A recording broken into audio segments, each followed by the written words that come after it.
Hey guys, how's it going? It's Fox, week 5 now.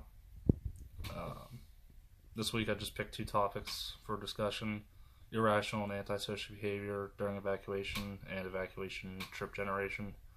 Um, Irrational and antisocial behavior is a social aspect that occurs when it can occur all the time, but during orders of evacuation, it kind of comes out on a lot of people. People don't want to lose everything that they own. They don't want to not be there if that would happen. So they think irrationally, they don't agree, and they also think antisocially. They don't comply with the society normals. They just go and do their own thing. They don't listen to officials. They stick it out and they hope for the best.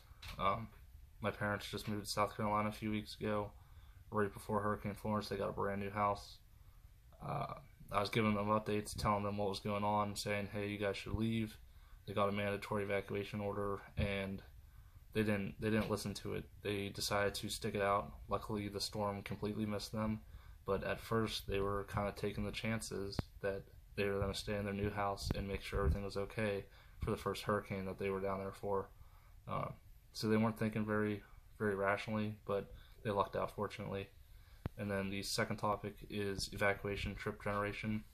Um, this is the number of cars for a certain location that are predetermined by emergency planners to fill an area during evacuation. This is a big deal for Florida. They always show during an evacuation miles of standstill traffic. Even though this looks bad, it's pre-planned.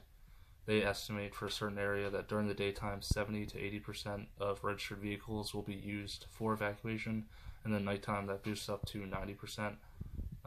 The news never makes it look good, but it's always planned for. It's just another thought for planners. So those were the two topics, and then one of the articles. It's not that I really didn't understand it; I just didn't totally agree with it. It was the Two Ways News article. They were stating that the Houston, Texas officials pretty much made people not evacuate. They were telling them that they'd be okay. And then there was such a devastating effect that left hundreds, if not thousands, of people stranded.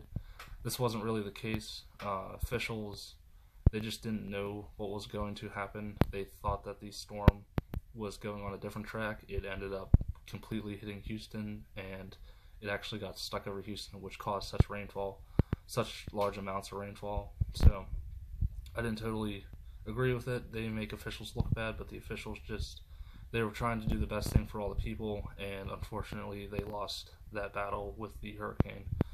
So other than that, just a question I'd ask for this week.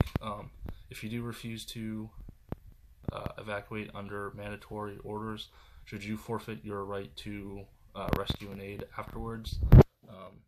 Just because you put your life at risk, should you have to put emergency responders' lives at risk just because you didn't listen to a simple order?